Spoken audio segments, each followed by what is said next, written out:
Bonjour mes amis. Devant le resserrement des systèmes de contrôle, de muselage et de restriction, j'ai décidé de partager cette vidéo pour vous sensibiliser devant l'urgence de la situation, car comme je le dis toujours, il y a une solution à tout.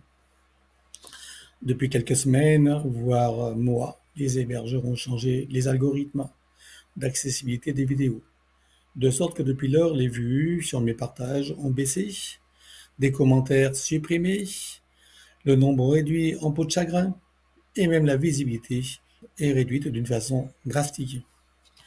Parmi les solutions, il y a, comme par hasard, des propositions qui me sont faites d'ajouter des vues, des likes, d'augmenter la visibilité, moyennant un coût non négligeable. Par ailleurs, je suis sollicité pour inclure des publicités dans mes vidéos contre des sommes alléchantes. Mais lorsque je dis qu'il y a des solutions à tout, celles-ci ne font pas partie de mes choix. Je ne participe ni ne cautionne ces systèmes matriciels basés sur le contrôle, le profit, par moyen de coercition, de chantage ou de filouterie, car c'est bien cela dont il s'agit pour moi. Ce que je décide de mettre en mouvement, c'est de manifester des voies d'expression et de manifestation en accédant à l'intelligence du cœur, à la conscience éclairée et au discernement. Tout le contraire, bien sûr, de ce que les promoteurs et instigateurs de l'intelligence artificielle et les systèmes de prédation tentent de nous voler, de supprimer et de censurer. Pourquoi je dis tout cela?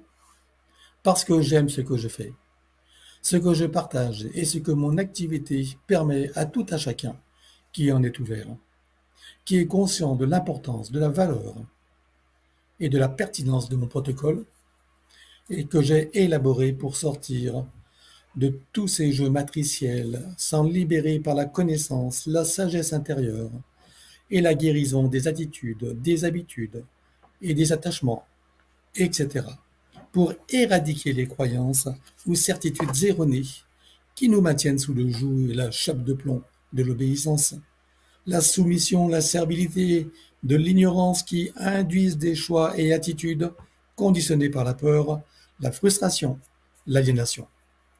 Bref, si vous êtes là à m'écouter, c'est que vous savez de quoi je parle.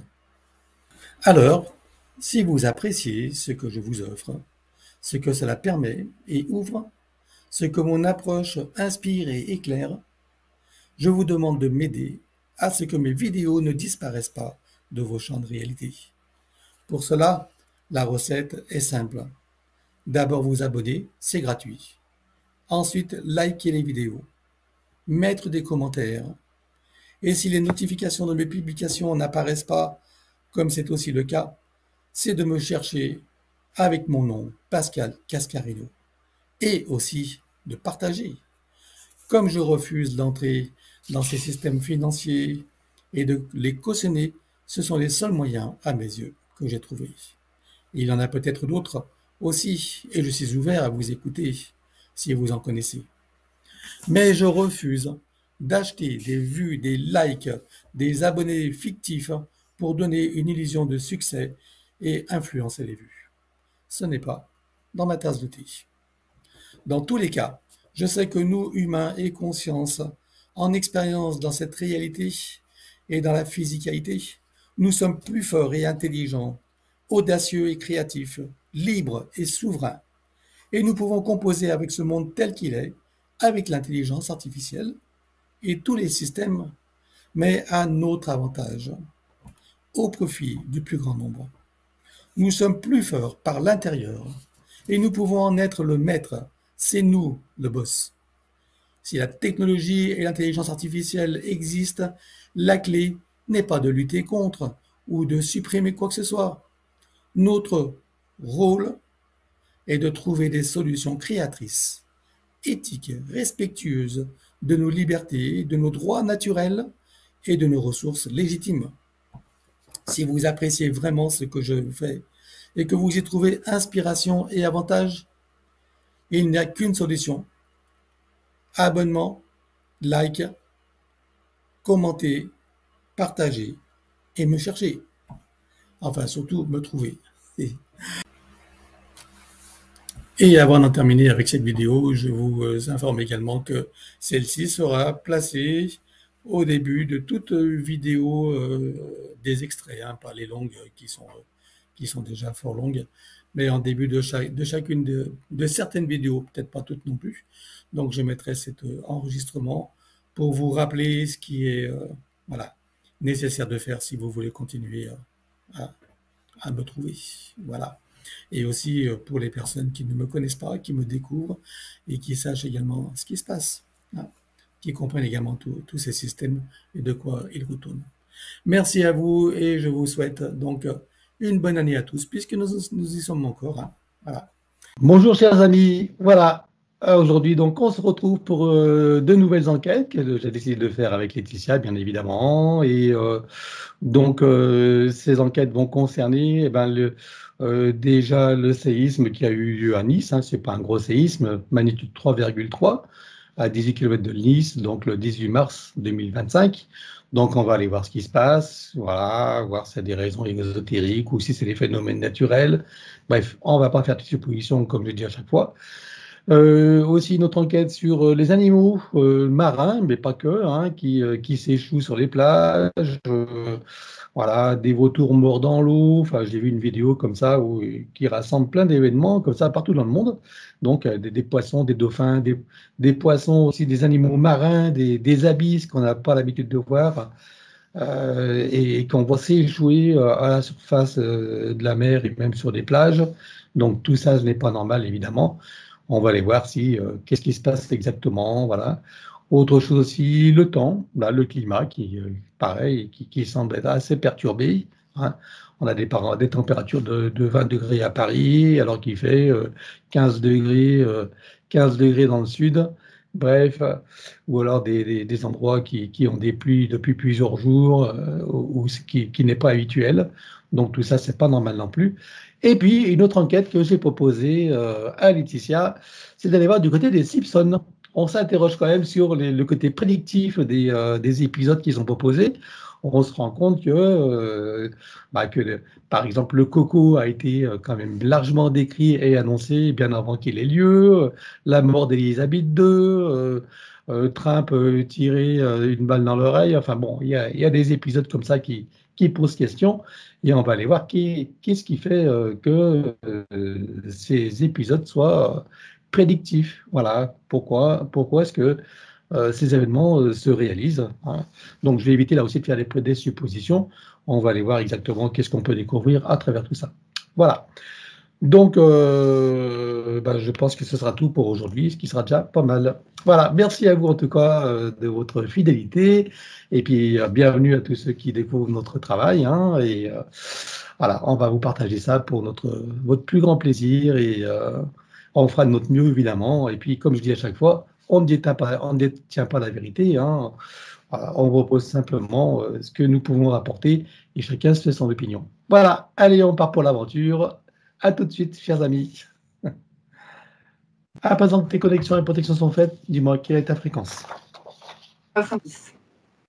310, je te laisse augmenter. Ouais, j'ai 42 000 qui m'est venu. 42 000, ok. Je te connecte à moi, dis-moi comment tu me vois. 380. Ligne sur toi, bien sûr. Oui. Voilà Laetitia, donc nous y sommes. Alors pour la première enquête que nous allons aborder, c'est ce fameux séisme qui a eu lieu à Nice, à 18 km de Nice exactement, le 18 mars 2025, d'une magnitude de 3,3. Alors je vais te connecter à Nice, du moins à ce tremblement de terre, et que tu me dises qu'est-ce que tu y vois. J'ai le terme fusion. Je suis plongée en fait sous terre, enfin en dessous de Nice, dans les plaques existantes. Et c'est comme s'il y avait un réveil, je peux dire un réveil de magma, je ne sais pas trop si ça s'appelle comme ça. C'est sous terre, je ne sais pas, scientifique. Mais en tout cas, il y a un terme de fusion chimique et naturelle en fait qui s'effectue Alors, quand je dis naturel, c'est parce qu'il y a des facteurs qui fait que c'est naturel et qui fait que ça a secoué. Mais en fait, il faudrait justement aller voir pourquoi il y a eu ce phénomène de Oui, fusion. bien sûr, étape par étape. Donc là, donc tu vois dessous, il y a des mouvements, donc des mouvements sismiques, enfin des mouvements. Est-ce que c'est les plaques tectoniques ou pas qui bougent? Oui, ça Mais bouge. oui, oui, ce sont les plaques, c'est la Terre qui bouge sous la fusion. C'est comme quelque chose, quand je dis fusion, c'est comme le nucléaire. Quand je dis chimique, ce sont des réactions en fait naturelles qui existent avec les gaz, tu vois, sous Terre. D'accord. Ok. Bien. Alors maintenant, effectivement, on va regarder si ce phénomène est naturel ou si il est provoqué par des forces, des puissances ou des consciences extérieures.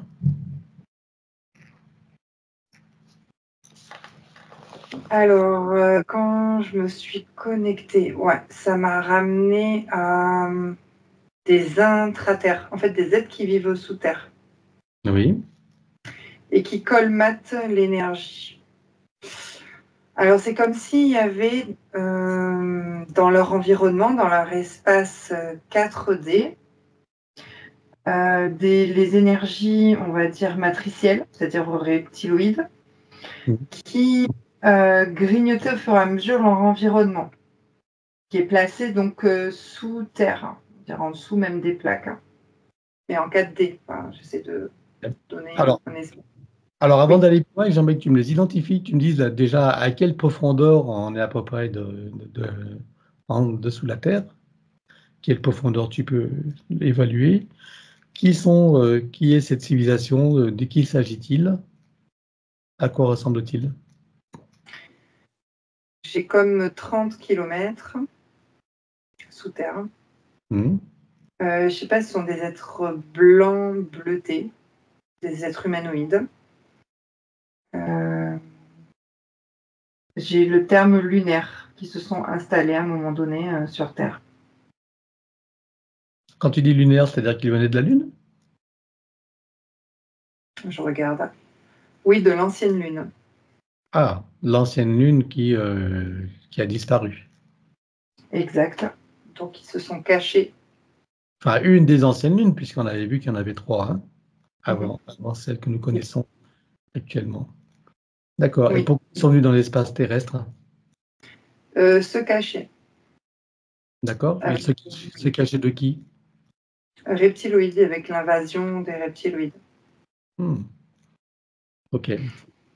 Ils ont créé leur espace, voilà, leur environnement là. Donc tu En dis qu'ils sont en 4D. Ok. À quoi ressemble leur ville, là, souterraine? Regarde, fais un peu un petit guide touristique, qu'on se rende compte de à quoi ça ressemble. Euh, alors, donc il y a des constructions avec la terre à l'intérieur, des sortes de maisons troglodytes. Ah oui. Il y a aussi un espace, alors on est en 4D, hein, je dirais qu'il y a un espace végétal. J'ai déjà Mhm. vu ça. Avec comme des animaux type lucioles, des choses comme ça. Des lanternes, je sais pas. Type, hein, je sais pas trop si c'est des Mhm. lucioles, mais ça. Il y a ouais, des réseaux souterrains, j'ai ce terme-là, qui se sont aussi créés. Ces réseaux Et c'est souterrains en 4D ou on les voit, on peut les trouver en 3D si nous y étions? alors c'est bizarre, c'est en 4D, mais il y a des entrées 3D. Hmm. Je sais pas, je vois une grotte, c'est pour ça après. De quel côté tu trouves cette grotte, par exemple, d'entrée 3D? Alors il y a des entrées 3D dans la Méditerranée. Ah, mais c'est Euh, sous-marin? là, c'est sous-marin, oui. Mais il y en a aussi dans la montagne, dans les, dans les Alpes, je dirais. Je pense que c'est les Alpes. Euh, et puis ça peut. Non, après c'est 4D. Ça, c'est pas 3D. Ça. Parce Ok. que j'en ai vu dans l'hiver, en fait. C'est pour ça. J'ai pas compris. J'ai vu des entrées dans le désert, mais c'est en 4D. C'est pas en 3D. C'est-à-dire qu'il serait pour les yeux. D'accord. Ni visible ni accessible pour l'humain. Non. En 3D. Enfin, ça peut être visible énergétiquement, c'est-à-dire qu'on peut sentir des vibrations spécifiques. Ouais. Ceux qui ont développé les ressentis, quoi, les perceptions. Oui. Alors, on revient à ces êtres-là. Tu me dis qu'ils sont blancs lunaire. Ouais, blanc bleuté, oui. Blanc bleuté. Et nacré, voilà, type nacré, je dirais. D'accord. C'est plutôt un peuple pacifique. Oui. Et quelles sont leurs occupations? Qu'est-ce qu'ils font là? Ils ont de la technologie ou pas? Non. Ils tentent de survivre depuis. Ok. Alors, quel rôle ils jouent alors, ces êtres-là, puisqu'on est amené à les voir par rapport à ce séisme de Nice? Quel rôle tu vois qu'ils jouent dans ce séisme? Alors, comme je disais, ils colmatent les fissures énergétiques que provoquent ces énergies reptiloïdes. L'énergie de la fausse matrice gangrène leur environnement. D'accord. Et en colmatant avec leurs propres énergies, leurs propres ressources, c'est ce qui crée en fait dans la 3D un phénomène de fusion, de mélange de gaz, et c'est ce qui provoque en fait les sauts possibles. Et de quelle manière ils colmatent alors? Avec leurs doigts, leurs mains et leurs ressources, leurs propres énergies.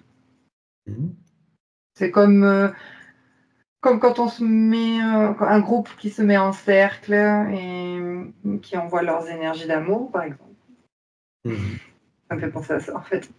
D'accord. Donc, en fait, c'est eux qui provoquent ce séisme, alors, par des tentatives de colmatage, c'est ça. Okay. Oui, ce sont des conséquences, mais oui, ils n'ont pas le choix de maintenir leur environnement, sinon ils vont être encore amenés à fuir, à partir. Parce que là, à 30 km sous terre, ils sont impactés par tous les systèmes de la fausse matrice. Ah oui. Il y a des réseaux aussi reptiloïdes souterrains, c'est pour ça. D'accord. Et ils colmatent quoi exactement? Parce que bon, les séismes sont provoqués par le colmatage. Alors, qu'est-ce qu'ils colmatent exactement? Des couches, c'est comme une couche terrestre, tu sais, la couche d'ozone par exemple. C'est juste pour te donner l'idée, c'est comme chez eux, elle est en train d'être percée. C'est exactement pareil chez eux, donc ils rebouchent les trous en fait, des fuites. Et ils essayent de repousser au maximum, de trouver des solutions, de mettre un bouclier par exemple, ça fait penser à ce que nous on fait au niveau quantique, pour repousser au maximum et se mettre en sécurité en fait. D'accord, ok. Et qu'est-ce qui crée donc comment on va dire, ces désordres-là? De quelle manière ça se passe?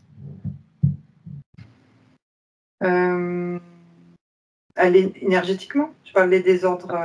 Ce qu'ils colmatent là, comment ça est créé? C'est quoi? C'est des failles? C'est quoi? J'ai comme une gangrène, tu vois, le fonctionnement de la gangrène. Donc l'énergie de la fausse matrice et le travail des reptiloïdes énergétiquement, en fait, épuisent les ressources de Gaïa à ce niveau-là. Je ne parle pas en général. Hein.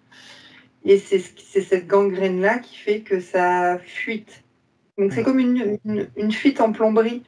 Tu vois, je vois de l'eau qui est en train de jaillir et que tu dis tu mets un pour colmater. Voilà, c'est exactement cette image-là. Et du coup, donc ça crée des séismes. Ben oui, parce qu'après, il y a un déséquilibre énergétique à l'intérieur. Et ce déséquilibre énergétique va agir sur la 3D au niveau des gaz. C'est comme des réactions chimiques, en fait. D'accord, des réactions physico-chimiques. Ok.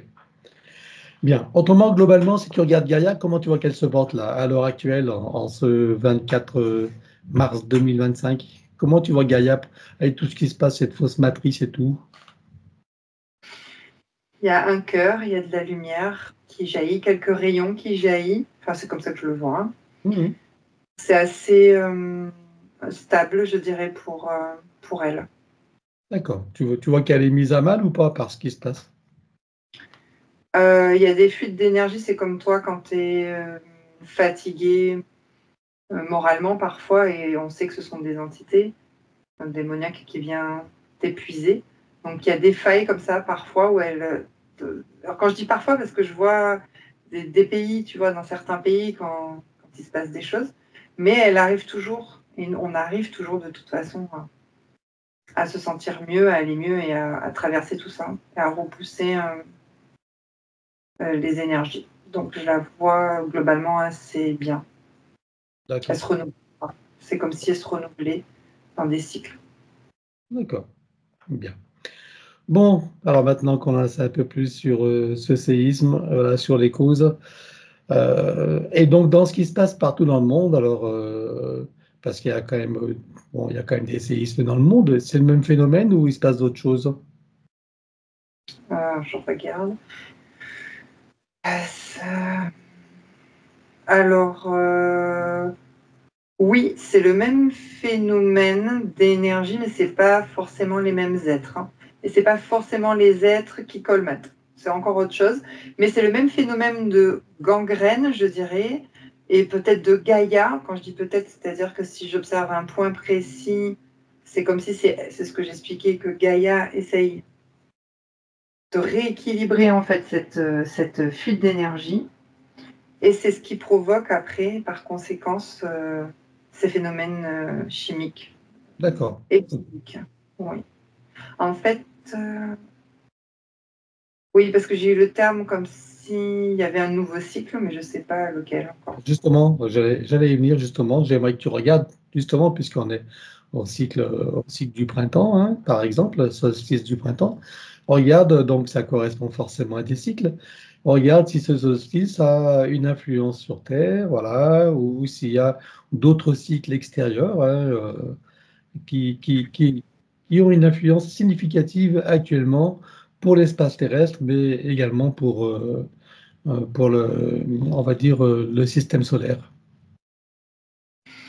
Alors, oui, il y a l'influence du solstice, mais c'est un calcul, un positionnement 3D et 4D aussi.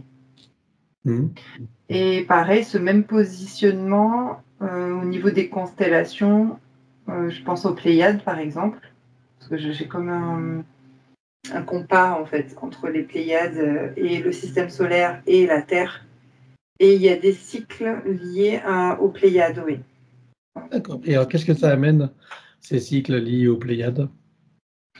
J'ai le terme rééquilibrage par exemple Mhm. de l'ensemble du système solaire 3D, on va dire. Il y a aussi 4D, hein. C'est toujours par résonance en fait. Alors, rééquilibrage, c'est un rééquilibrage. Ok, mais quel impact ça a sur l'espace terrestre, par exemple, et puis sur les consciences humaines? Et les consciences humaines, j'ai le terme éveil qui m'est venu. Donc, Ah, ça veut dire que ça vient toucher quand même certaines consciences. ça permet des éveils, c'est ça? Des compréhensions des éveils, oui. D'accord, ça ouvre des Pas- fenêtres. Hmm. Ok. Et tu vois beaucoup de consciences qui sont impactées par cet éveil? Euh, quelques-unes, je dirais. On a peut-être, je sais pas, 2 sur 10, par exemple, de personnes qui comprennent. Déjà, la compréhension permet l'éveil. 2 sur 10, mais ça fait 20%, ça. Ben, il y en a 2 sur 10 qui comprennent. J'ai pas dit qu'après, ils cheminaient et qu'ils étaient tous spirituels. J'ai Qui pas dit ça. comprennent Mais c'est quoi? la compréhension de leur vie. Ils ne sont plus victimes. J'ai cette sensation-là. D'accord, ok. 2 sur 10, c'est pas mal quand même, je trouve. Oui. Mais après, c'est quelle attitude ils Tu parles de vont. l'échelle mondiale sur le monde en général, gagnant? Euh, 2 en sur fait, 10. j'ai regardé par rapport aux Pléiades. Ensuite, il y a une incidence. C'est comme quand on parle des lunes qui ont des incidences sur nous. Ça a une incidence. Maintenant, c'est comment toi, tu vas donner l'intention et l'attention et l'attitude par rapport à cela. Donc après, il y a, ça diminue de moitié, on va dire, pour un éveil total. Enfin, total, c'est-à-dire un cheminement, une ouverture. Ça fait 10%, la moitié. Oui. Alors, tu en vois 10% qui vont s'éveiller grâce à ce phénomène de cycle. 10% de l'humanité, on parle de l'humanité? Oui, sur un temps linéaire qui n'est pas instantané. C'est pas en un an qui va se faire sur du long terme, oui. Ah d'accord, ok. Ah oui, c'est pas un éveil spontané où les gens, en quelques heures ou quelques jours, vont ouvrir les yeux et se rendre compte, c'est pas ça du tout. Ils vont avoir des compréhensions intérieures, ils vont se poser des questions et ensuite il y aura une attitude à adopter pour D'accord. ensuite être sur son chemin d'éveil, oui. Ok, je comprends mieux. D'accord. Donc c'est pas immédiat. On peut pas dire que au passage de ce équinoxe de printemps, il y a 10% de la population qui s'éveille et qui s'en va, qui s'engage sur le chemin de Non, la mais civilisation. par contre, c'est toujours très constant quand même au niveau des cycles et des éveils, Mhm. je trouve. Même si on prend sur 50 ans ou sur 100 ans. Voilà. Mhm. Tu veux dire, à chaque équinoxe, tu veux dire, à chaque fois, tu as des éveils qui se font comme ça? Non, pas forcément équinoxe. Il y a des cycles. Là, on a regardé pour le solstice avec les Pléiades, mais justement, les Pléiades, c'est pas. Je sais pas, j'ai un cycle de 7 ans avec les Pléiades qui viennent s'activer. C'est pas tout le temps, en fait. Tous les Et 7 ans, il se passe quelque chose? ouais, et c'est. De toute façon, c'est magnétiquement et géométriquement calculé. Ouais, c'est ça. Mhm. Chaque partie, j'ai envie de dire que l'univers est fait en plusieurs parties, a Mhm. des cycles Ouais, ce qui agit. c'est des cadrans qui s'activent à des cycles spécifiques pour chacune des portions de l'univers, c'est ça? Oui, Hein? exactement. Bon, alors on va pas, évidemment, le sujet est très complexe, on ne peut pas y s'étendre des heures, mais c'est important de connaître, de comprendre ce phénomène. Donc, ce qu'on appelle l'éveil, donc cet éveil-là pour ce solstice, ça correspond en alignement avec les Pléiades, c'est ça, et donc ça active, comme ça le fait tous les 5 ans, donc des éveils de conscience, mais c'est juste un amorçage qui va cheminer sur des années, c'est ça? Exact. Ok. Au début, c'est pas conscient et ça veut dire que ça amorce un mécanisme d'éveil progressif. Exactement. Ça me fait penser, par exemple, parce que ça revient souvent, la fameuse année 2012, tu sais. Oui. Il y a des cycles comme ça, en fait, Mhm. qui sont plus forts, d'autres un peu moins impactants, mais c'est pareil, c'est du même type. D'accord. Ok. Bien. Autrement, globalement, si tu regardes de point de vue de notre univers, est-ce que tu vois un cycle actuellement, à part celui dont tu viens de parler, est-ce que tu en vois un qui serait significatif et qui aurait un impact profond sur la conscience humaine, l'espace terrestre, voire même sur l'univers? Non, Non? rien. Il y a pas de cycle actuellement qui serait significatif? Non. D'accord, parce qu'on voit des fois des vidéos, on annonce les cycles, ça y est, c'est un grand réveil, enfin bon, il va se passer plein de trucs. De ton point de vue, tu ne vois pas tout ça, tu vois pas tous les aspects. Non, désolée, du coup. Ah non, Je non, vois. c'est de rien du tout, hein, c'est juste de savoir. Ok. Bien, alors on va aborder un autre sujet, si tu veux bien. Voilà, tu coupes avec ça. Alors, c'est par rapport aux animaux marins, mais pas que, il y a aussi voilà, les animaux en général, mais bon, les animaux marins qui s'échouent comme ça, des bancs de poissons entiers qui viennent s'échouer ou s'amasser dans un lieu, des phénomènes jamais vus, des dauphins également, des vautours qui sont morts dans l'océan, enfin, il se passe plein de phénomènes comme ça. Alors, j'aimerais que tu regardes globalement qu'est-ce qui se passe au niveau même des animaux des fonds marins, hein, des fonds des abysses qu'on n'a pas l'habitude de voir, qu'on ne connaissait même pas, et qu'on voit maintenant à la surface et s'échouer sur les plages. Regarde qu'est-ce qui se passe. Alors, par exemple, là, j'observe la température, en fait. Alors là, c'est en 3D. La température de l'eau est en train de changer. Même si ça me fait penser au même phénomène que juste avant, mais c'est pas les mêmes êtres. C'est-à-dire que en 4e dimension, l'énergie interne de Gaïa est en train de changer, de se transformer. Par quel phénomène? Enfin, qu'est-ce qui se passe exactement? Pourquoi Les cette énergie se transforme et change? Les facteurs sont de type expérimental et négatif, j'ai envie de dire. Alors j'ai à la fois, quand je dis ça, expérimental, parce que je vois beaucoup d'expérimentation dans les océans, notamment.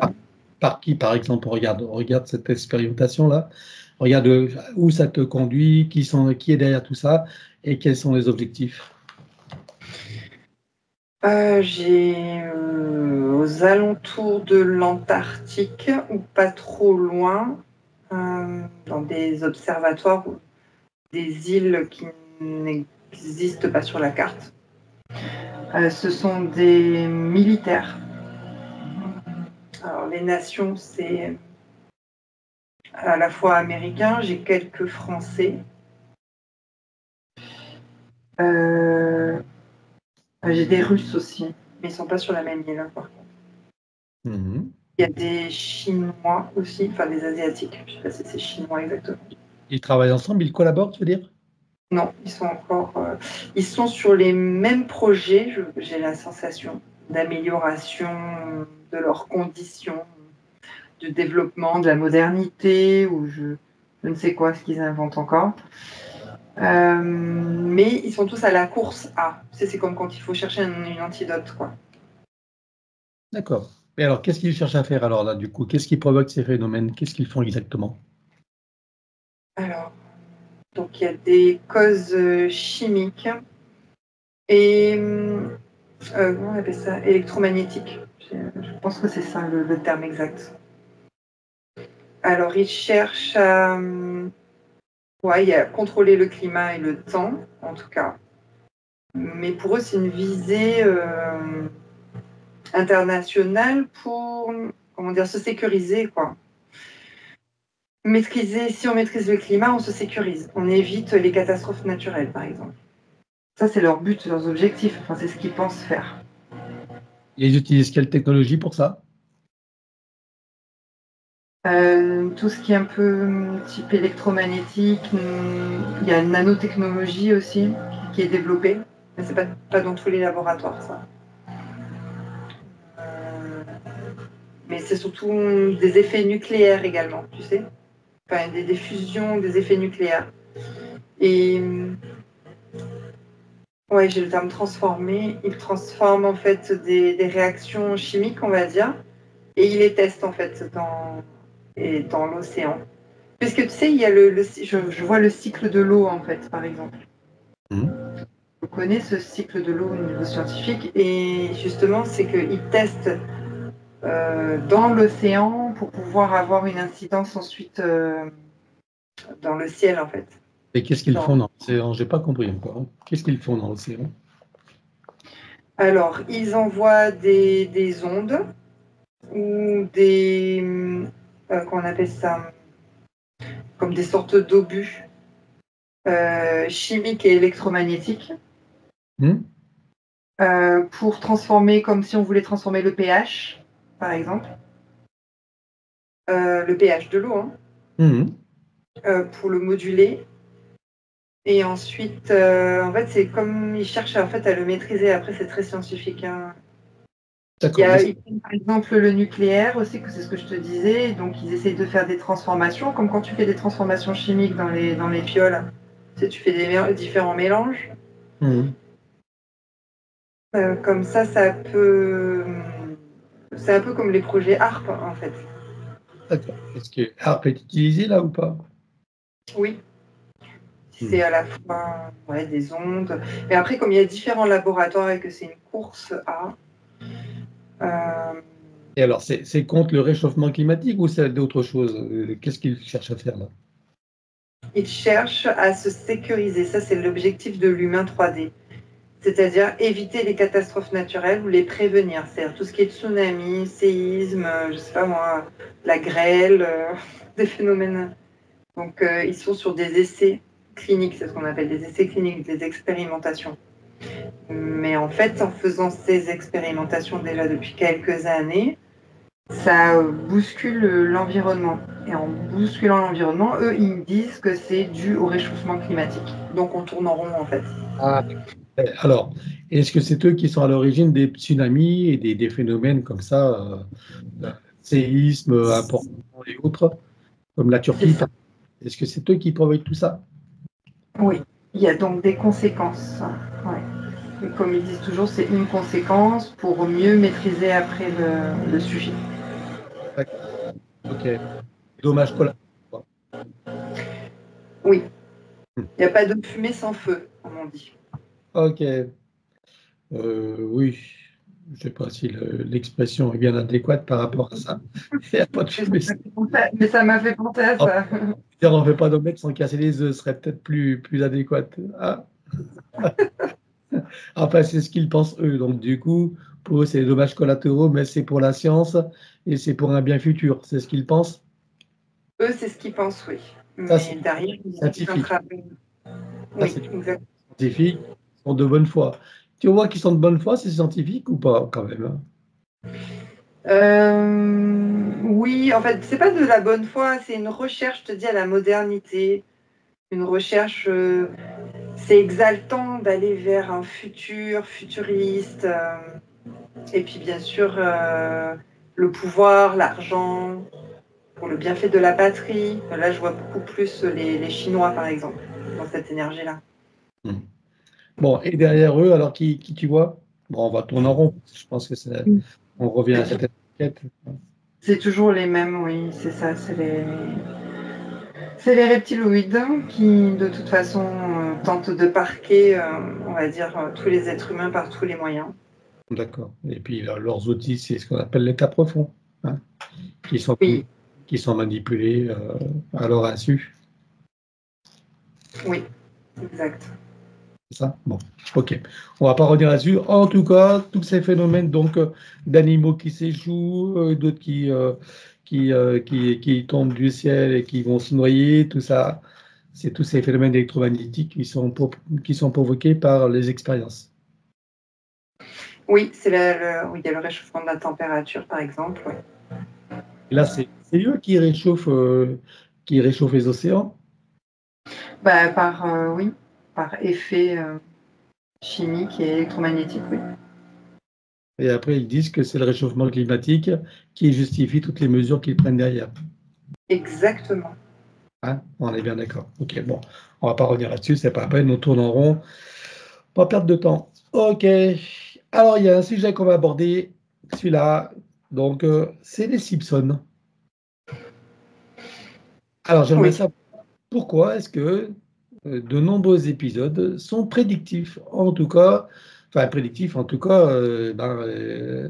Les épisodes sont sur des sujets qu'on voit qui se vérifient après, comme par exemple, à une époque, un fameux virus avec le port du masque, etc. Et quelques années plus tard, on a ce qu'on appelle le coco, la mort d'Elisabeth II, ou alors Trump, où on voit qu'on lui a tiré une balle dans l'oreille, et c'est ce qui se passe dans la réalité. Alors regarde d'où viennent ces prédictions. Qu'est-ce qui se passe exactement? Qu'est-ce qui se passe?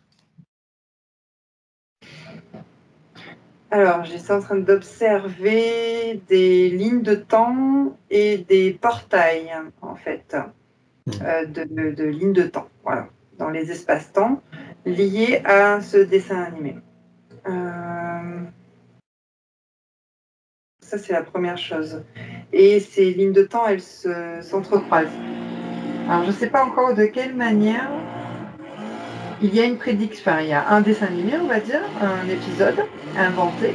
Je ne sais pas si c'est inventé, hein. Mais en tout cas, je vois qu'il y a un épisode. Et ensuite, cet épisode, c'est comme s'il allait se caler sur une ligne de temps possible. Et que dans cette ligne de temps possible, on ne sait pas quand, Ben ça s'exécute, j'allais dire, mais ça se matérialise. Alors, Très bien. très bien. Donc, un scénario. Dans le temps, créer une ligne de temps. Est-ce que je t'entends?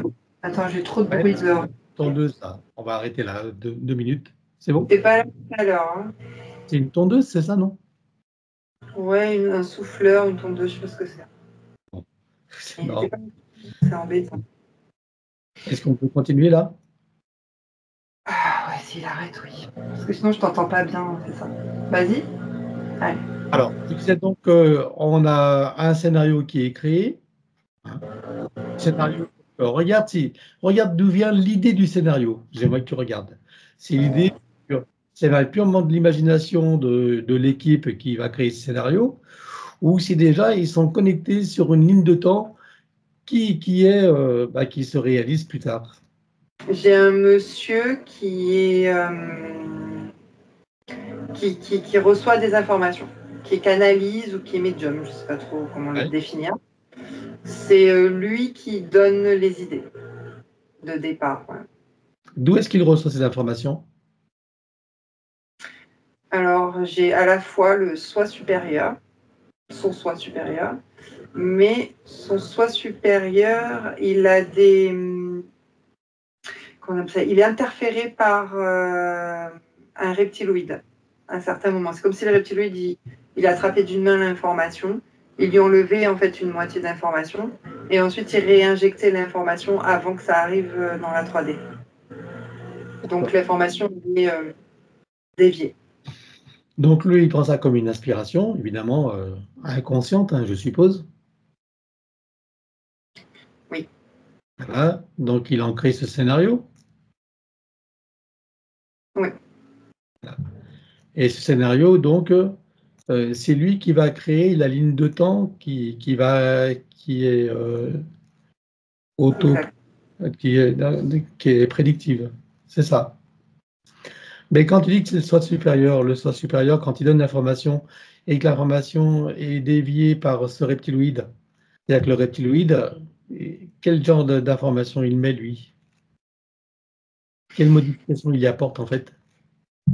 De la terreur. Enfin, c'est ce qui me vient. Pourquoi je te dis ça?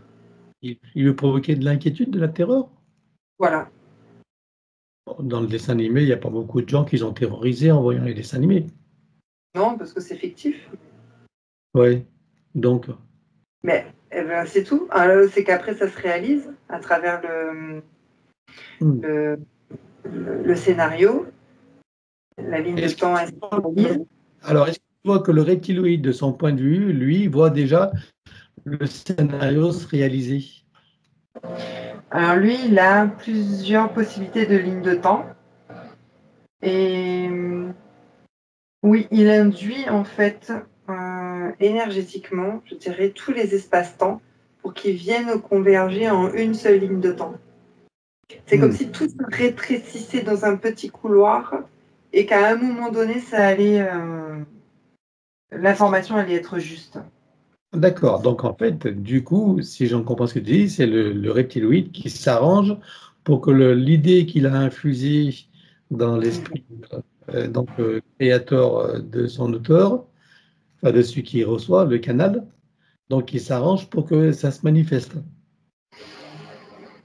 Oui, exact. Il joue avec les lignes de temps, donc il rassemble plusieurs lignes de temps qui va se transformer en un seul faisceau qui finalement va se réaliser dans ce qui a été inspiré. C'est ça? Oui. Et ça sert à quoi de faire ça? En plus, parce qu'il y a énormément en fait de personnes qui regardaient ces épisodes. Il y a comme un effet hypnotique, j'ai envie de dire. C'est comme s'ils avaient ajouté une... je sais pas, ça c'est pas comme les modifications d'ADN, mais on rajoute une petite branche, une petite puce d'information qui va déclencher dans nos glandes. Oui. Voilà. réactiver une mémoire, on va dire, qu'elle soit de peur, d'inquiétude ou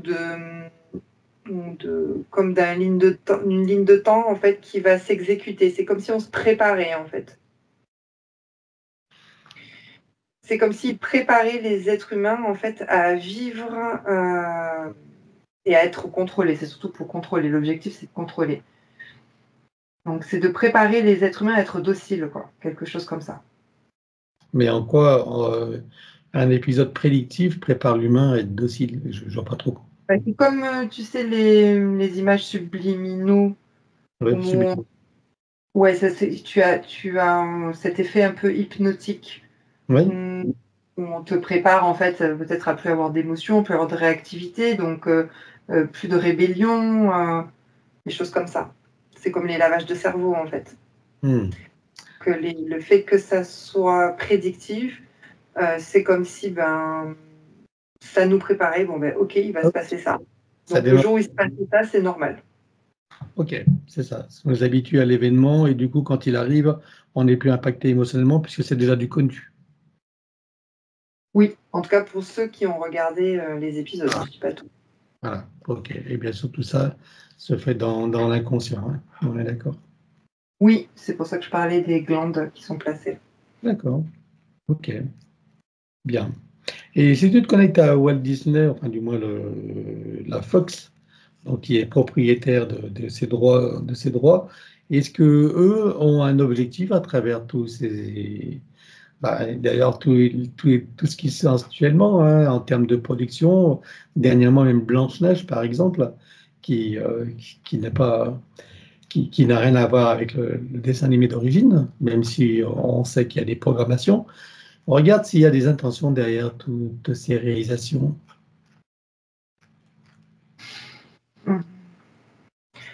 Alors, Fox, oui. Moi, j'ai beaucoup le terme manipulation en fait qui me vient pour la masse humaine. C'est-à-dire pour qu'ils se sentent résignés. À chaque fois qu'il y aura une prédiction, même si elle est subliminale, ça prouve que l'humain, c'est comme si ça prouvait que l'humain ne pouvait pas changer de ligne de temps, ne pouvait rien faire, qu'il y avait ce sentiment-là d'impuissance. Ah oui, d'inéluctabilité. Ok. Oui. Ok. Ouais, on presse le plexus, c'est ça. Ça, c'est l'objectif. Et rester sur les Simpsons et le côté prédictif. Fox aussi, oui, j'ai pas regardé Blanche-Neige.